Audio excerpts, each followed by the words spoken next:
हाँ hello student. तो अपने बात कहाँ तक चल रही थी? अपने गॉस प्रमेय और उसके अनुप्रयोग के बारे में बात चल रही थी। तो हम कल डिटेल से बात नहीं कर पाए थे। हम कल कहाँ तक बात कर पाए थे? विद्युत फ्लक्स की डेफिनेशन तक बात कर पाए थे। यस या नो? अब आज अपन गाउस थ्योरम के बारे में बात करेंगे। गाउस की प्रमेय, या इसके बारे में यूं किया जा सकता है कि गाउस का नियम, थ्योरम ऑफ गाउस या गाउस का लॉ, गाउस का नियम। अब गाउस ने क्या बताया? विद्युत फ्लक्स के बारे में बहुत सी बातें बताई, और मोस्टली जो बात है वो अपन आज यहाँ पढ़ेंगे। उसके बारे में आपको पता, नॉलेज होना बहुत जरूरी। इस चैप्टर की मुख्यतः ये जड़ है, अर्थात मैं यूं कहूं कि मेन चैप्टर की कड़ी क्या है, तो ये गाउस की थ्योरम है। इसी से आपके सभी क्वेश्चन होंगे बोर्ड में। डेफिनेटली गाउस पर एक क्वेश्चन मिलेगा आप। तो मैं आगे इस टॉपिक को शुरू करता हूं, आप ध्यान से सुने। क्या कहा गाउस ने? यह कहा कि किसी बंद काल्पनिक पृष्ठ, यानी ये काल्पनिक क्यों सोचा गया है और बंद होना चाहिए। बंद काल्पनिक शब्द नहीं लिया तो गए काम से। बंद काल्पनिक पृष्ठ से संबंधित जो फ्लक्स मिलेगा आपको, देखो कुछ बुकों में निर्गत फ्लक्स शब्द मिलता है, वो की रियल वो गलत है। कैसे? निर्गत तभी हो सकेगा जब अंदर चार्ज कैसा हो? पॉजिटिव। पॉजिटिव होगा तो बाहर विद्युत बढ़ेगा, बाहर निकलेगी, और नेगेटिव होगा तो अंदर। तो रियल में फ्लक्स क्या था? बल रेखाओं की संख्या ही तो थी, लेकिन वो कभी लागू होगा जब यदि अपना पॉजिटिव है, तब हम बोलेंगे इस पृष्ठ से संबंधित निर्गत फ्लक्स। नेगेटिव होगा तो बोलेंगे इस पृष्ठ से संबंधित प्रवेशित फ्लक्स। तो सब बातों की एक बात हम ये सीधा बोल दें कि इस पृष्ठ से संबंधित, यानी प्रवेशित हो सकता है या निर्गत हो सकता है, आ भी सकता हो, जा भी सकता है। तो इस पृष्ठ से संबंधित यानी इस पृष्ठ से निर्गत या प्रवेशित फ्लक्स जितना भी होगा, वो गाउस ने कहा कि वो कितना होगा आपका, कि फाई ई बराबर समेशन क्यू, यानी इस परिबद्ध पृष्ठ में कितने आवेश बंधे हुए कितने हैं, बाई अपसाइन और नोट। अपसाइन नोट क्या थी? विद्युतशीलता किसकी? निर्वात। तो ये पृष्ठ कहाँ रखा हुआ है? निर्वात। तो जैसे अब इसका मीनिंग क्या हुआ सुनना आप। जैसे अंदर चार्ज रखा हुआ है plus Q1 minus Q2 minus Q3 minus Q4 plus Q5, जो भी हो समथिंग आवेश। इस आवेश को किसी बंद बॉडी कर दीजिए। बॉडी कैसी बना दीजिए आपने? बंद बना दी। अब इस बंद बॉडी से जो फ्लक्स संबंधित प्राप्त होगा, मतलब इस बॉडी से संबंधित जो फ्लक्स प्राप्त होगा, वो गाउस के अकॉर्डिंग कितना होगा? Summation Q by अपसाइन। इसको आप हिंदी में लिख सकते हो परिबद्ध। कैसा? परिबद्ध आवेश बटा निर्वात की विद्युतशीलता। निर्वात की विद्युतशीलता। तो ये गाउस ने, अब इसका कथन क्या है वो सुन लीजिए। नियम का कथन कि गाउस के अनुसार किसी काल्पनिक बंद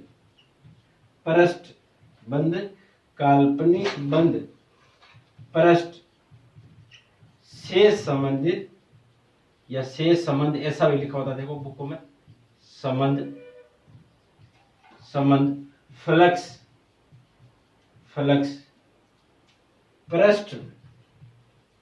पृष्ठ से परिबद्ध आवेशों का बीजगणितीय योग। बीजगणितीय योग का मतलब समेशन क्यू, क्योंकि समेशन का मतलब क्या है? योग करना। और इस बीजगणितीय शब्द क्यों लिया? क्योंकि आवेश कैसी राशि? अदिश, और अदिश राशि में जो योग होता है उसे क्या कहा जाता है? बीजगणितीय योग तथा 1/ε नोट के गुणनफल के बराबर होता है। ये रहा 1/ε। तो ये गाउस के अकॉर्डिंग था। क्या था? तो देखे, ध्यान से सुनना वापिस। क्या कहा? किसी बंद पृष्ठ से बंद परत से गाउस के अनुसार काल्पनिक बंद परत से संबंधित फ्लक्स परत से परिबद्ध आवेश का बीजगणितीय योग तथा A/ε नॉट के गुणनफल के बराबर होता है ये फ्लक्स। और कल क्या था, वो कल था ना, वो था फ्लक्स की परिभाषा से। तो कल वाला था फ्लक्स की परिभाषा से। किसकी था? फ्लक्स की डेफिनेशन यानी फ्लक्स की परिभाषा से। फाई ई बराबर था E डॉट एस या E डॉट ए, ये तो इसकी परिभाषा है और ये गाउस के अकॉर्डिंग था। अब यहाँ कुछ बातें आपको ध्यान रखनी है कि फ्लक्स गाउस के अकॉर्डिंग फ्लक्स तभी मिलेगा जब जो पृष्ठ ले रहे वो बंद होना चाहिए, ये इसकी मुख्य शर्त है। कैसा होना चाहिए? बंद। लेकिन सबसे अच्छी बात ये है क्या, तो ध्यान से सुनना, आपने स्क्रीनशॉट ले लेना वैसे। अब देखो इसके अकॉर्डिंग क्या था, आपने बात यहाँ नोट की होगी कि जो भी है पृष्ठ कैसा खींचा है, जैसा आप चाहते हो वैसा खींच सकते हो। मतलब ये हुआ कि अपन को ये नहीं कि गाउस की पृष्ठ की आकृति आकार पे डिपेंड नहीं करता। तो इसका मतलब हुआ कि गाउस से प्राप्त फ्लक्स आकृति पर निर्भर नहीं करता। तो जैसे फॉर एग्जांपल मैंने ये आकृति ली, ये मैंने वृत्त लिया फॉर एग्जांपल क्या है, जैसे एक वृत्त ले लिया, आयत ले लिया, त्रिभुज ले लिया, मैंने इसके अंदर क्यू आवेश इसमें रखा, क्यू भी इसमें रखा, क्यू भी इसमें रखा, क्यू भी इसमें, सब में चार्ज क्यू रखा है। और मैंने पूछा बताइए इन सभी से तरह से प्राप्त फ्लक्स कितना होगा, तो आप कहोगे सर और कोई दिक्कत नहीं है, हम केवल इतना देखेंगे आकृति बंद है या नहीं। तो मैंने आपको देखा तो आपको सबकी आकृतियां बंद लगी, तो आपने कहा सर नो डाउट गाउस के अकॉर्डिंग, किसके अकॉर्डिंग? गाउस के अनुसार क्या होगा, फाई ई बराबर Q upon epsilon summation Q. और समेशन क्यू कितना, सब में क्यू ही है, तो समेशन क्यू बराबर कौन सा, समेशन क्यू बराबर कितना आएगा, क्यू, एक ही आवेश, जिसका मतलब फाई ई बराबर आ गया क्यू अपॉन एप्सिलॉन नॉट। बस आंसर सीधा सी। तो इसका मतलब आकार पर या सॉरी आकृति पर निर्भर नहीं करता। आकार भी हो सकता है कि वो तो डिपेंड करे कि चार्ज है कितना, तो वो अलग बात है, लेकिन आकृति पर निर्भर नहीं करेगा, यानी जैसी आकृति वैसा ही अपन चल सकता है। ओके, अब आगे देखिए, आगे क्या है, इसका प्रूफ करके देखते हैं। किसका? गाउस का। तो ध्यान से देखना, बुक्स में अलग प्रूफ दे रखा है, मैं आपको थोड़ा सा इजी प्रूफ कराता हूँ। बुक वाला आप ट्राई करोगे, थोड़ा 11th का बेसिक चाहिए उसमें, बाकी वो भी हो जाएगा। तो मैं लिखता हूँ गाउस का नियम का, गाउस के नियम की या प्रमेय की उत्पत्ति प्रूफ करते हैं अपन, किसको? गाउस। Proof that Gauss. अब देखो गाउस को क्या प्रूफ करना, आप गाउस का नियम प्रूफ क्या करना है, तो देखो प्रूफ करने के बाद अपन गाउस का नियम करना है, समेशन क्यू अपॉन ये एप्सिलॉन नॉट। तो मैं सबसे पहले एक चालक गोला लेता हूँ, ये लीजिए मेरे पास एक चालक गोला है। कौन सा गोला है? चालक गोला। इसको मैंने क्यू चार्ज दिया, कितना दिया बेटा? प्लस क्यू चार्ज दिया। तो बताइए वो आवेश कहाँ फैलेगा? इस पृष्ठ पर। अब एक बात क्या क्वेश्चन ये उठता है कि सर ये पृष्ठ पे ही क्यों फैलता है, तो इसके मैं रीजन आगे बताऊंगा, अभी बताने की योग्य नहीं है, आप इसको समझ नहीं पाओगे क्योंकि बहुत थोड़ी सी डीपली सी बात है, वो मैं आगे बताऊंगा। वैसे आप जो नॉर्मली समझो तो आप समझ लीजिए कि चालक होता है उसमें मुख्य इलेक्ट्रॉन होते हैं और वो जो रैंडमली गति कर सकते हैं कहीं भी। तो होता है क्या, ये प्लस जो आप चार्ज देते हैं उनके बीच भयंकर प्रतिकर्षण लगता है, और जो प्रतिकर्षण लगता है तो अधिकतम दूरी पे जाना चाहता है, इसलिए अधिकतम दूरी कहाँ होगी भाई? चालक गोले को छोड़ के तो जा नहीं सकते, अधिकतम दूरी कहाँ मिलती? उसकी सतह पे मिलती, इसलिए यहाँ आते हैं और अचालक के अंदर रहते हैं, वो आगे बात करूँगा मैं। तो प्लस क्यू आपने इसको चार्ज दिया, डिस्टेंस मान लिया आपने, रेडियस कितनी मान ली चालक गोले आर, ठीक है। अब एक बात बताइए, मैंने आर इस रेडियस मैंने क्यों चार्ज दिया, मुझे गाउस का नियम प्रूफ करना है। तो गाउस ने क्या कहा, जो चार्ज है उसको परिबद्ध करना है, तो मैं काल्पनिक पृष्ठ की क्या करता हूँ, रचना। और वो काल्पनिक पृष्ठ आपके सुविधाजनक के लिए मैं आपको बता दूं, मैं नोट में लिख दूंगा कि सुविधाजनक के लिए आप हमेशा जो गाउस का पृष्ठ खींचते हो, मैंने कहा था पृष्ठ कैसा हो सकता है, ऐसा ऐसा ऐसा, वृत्त देगा वृत्त, कुछ ही हो सकता है। तो सुविधाजनक के लिए आप एक हमेशा काम करोगे कि जो सममित आकृतियां हैं, जैसे गोला हो गया, वृत्त हो गया, वर्ग हो गया, तो वैसी मान लें, ताकि उसके बारे में हम सब कुछ पहले से जानते हैं, क्षेत्रफल उसका जानते हैं, आयतन जानते हैं, सब कुछ जानते हैं ना, इसलिए आकृति जो गाउस के अकॉर्डिंग जो बंद काल्पनिक पृष्ठ आपकी ओर से मानना है, वो हमेशा काल्पनिक मान रहे हो, वो हमेशा सममित आकृतियों में से चूज करें। सममित का मतलब क्या हुआ, जैसे गोला है, हम जानते हैं गोले के बारे में, वर्ग हो गया उसके बारे में जानते हैं। अब मैं ऐसी आकृति खींच दूं तो आपको बोलूं क्षेत्रफल बताओ, तो आपको समाकलन की हेल्प लेनी पड़ेगी, बहुत लंबा चौड़ा हो जाएगा। इससे अच्छा मैं इसको क्या मान लूं, वृत्त मान लिया या फिर गोला मान लिया। तो आज याद रखना, गाउस का नियम है जो पृष्ठ मानते, मैं यहाँ लिख देता हूँ आपके नोट में कि गाउस के नियम में, गाउस के नियम में, ये बहुत अच्छा नोट है, गाउस के नियम में माना गया पृष्ठ हमेशा सममित लेना, कैसा लेना, सममित, यानी सममित मतलब जैसे मैं लिख देता हूँ, जैसे गोला, वृत्त, वर्ग आदि, आयत वगैरह, जो भी आप जिसके बारे में जानते हो सभी, ठीक है। तो मैंने ये एक आपके पास क्या ले लिया, काल्पनिक पृष्ठ। तो मैं यहाँ नाम लिखता हूँ गाउस के अनुसार, मैं एक बार लिखूं बार बार नहीं, गाउस के अनुसार काल्पनिक बंद पृष्ठ, किसके अनुसार, गाउस के अनुसार। अब बताइए, बंद पृष्ठ ले लिया और मान लीजिए इसके सेंटर O से उसकी रेडियस कितनी ले लिया आपने, केंद्र दूरी पे लिया अपना स्मॉल r, और यहाँ मुझे फ्लक्स चाहिए, इस गोले का मुझे यहाँ फ्लक्स चाहिए, इस पृष्ठ से संबंधित फ्लक्स चाहिए इसे। तो मैं क्या करूँगा, यहाँ एक छोटा टुकड़ा लिया है, क्योंकि इस पे चार्ज जो कुल फ्लक्स मिलेगा पूरे से मिलेगा, मुझे कितने से फ्लक्स ले चाहिए, पूरा फ्लक्स इसके कारण चाहिए, तो मैं इतने का पूरा समाकलन कर दूंगा तो पूरी आकृति या फ्लक्स आ जाएगा।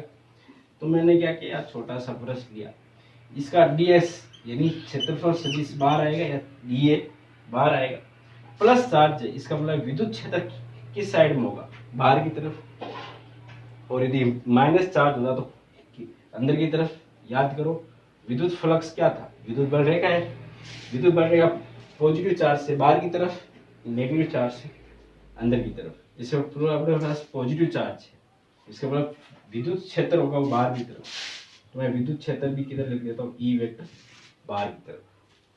ये वाली बात आपको समझ आनी चाहिए। ds मैंने छोटा क्षेत्रफल लिया, ये क्यों लिया, क्योंकि फाई बराबर होता है ई डॉट एस या ds, अल्फाज के लिए ds।